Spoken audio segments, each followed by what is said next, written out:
నమస్తే, welcome to Andhraprabha. నేను తేజస్వి.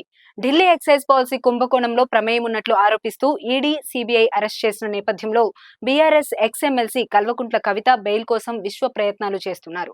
ఆమె చేసిన బెయిల్ పిటిషన్ను ఢిల్లీలోని ట్రయల్ కోర్టు తోసిపుచ్చడం తెలిసిందే. దీంతో ఆమె ఢిల్లీ హైకోర్టును ఆశ్రయించారు. ఇప్పటికే ఈడీ నమోదు చేసిన కేసులో బెయిల్ ఇవ్వాలని పిటిషన్ వేసిన కవిత, సిబిఐ నమోదు చేసిన కేసులోనూ బెయిల్ ఇవ్వాలని కోరుతూ గురువారం మరో పిటిషన్ వేశారు. ఈడీ కేసులో బెయిల్ పిటిషన్పై విచారణను ఢిల్లీ హైకోర్టు ఈ నెల 24కు వాయిదా వేసింది. Delhi liquor policy money laundering కేసులో కవిత మార్చి 15న అరెస్ట్ అయ్యారు. 2 దఫాలుగా 10 రోజులు ఈడీ కస్టడీ అనంతరం మార్చి 26న రౌజ్ అవెన్యూ కోర్టు కవితకు జ్యుడిషియల్ కస్టడీ విధించింది. 14 రోజులకు ఒకసారి కవిత జ్యుడిషియల్ కస్టడీని 2 సార్లు కోర్టు పొడిగించింది. తీహార్ జైల్లో జ్యుడిషియల్ కస్టడీలో ఉండగానే ఏప్రిల్ 11న కవితను సిబిఐ అరెస్ట్ చేసింది. 3 రోజుల సిబిఐ కస్టడీ అనంతరం సిబిఐ కేసులోనూ కవితను జ్యుడిషియల్ కస్టడీని రౌజ్ అవెన్యూ కోర్టు విధించింది.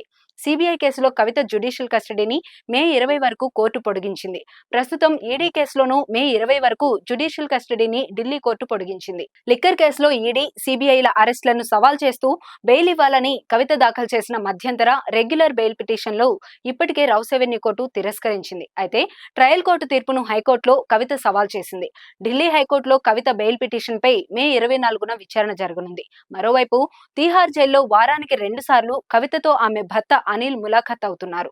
ప్రతిరోజు కవితతో 5 నిమిషాలు కుటుంబ సభ్యులు ఫోన్లో మాట్లాడుతున్నారు. కవితకు ధైర్యం చెప్పడంతో పాటు న్యాయపరంగా ముందుకెళ్లాల్సిన అంశాలపై చర్చించినట్లు సమాచారం.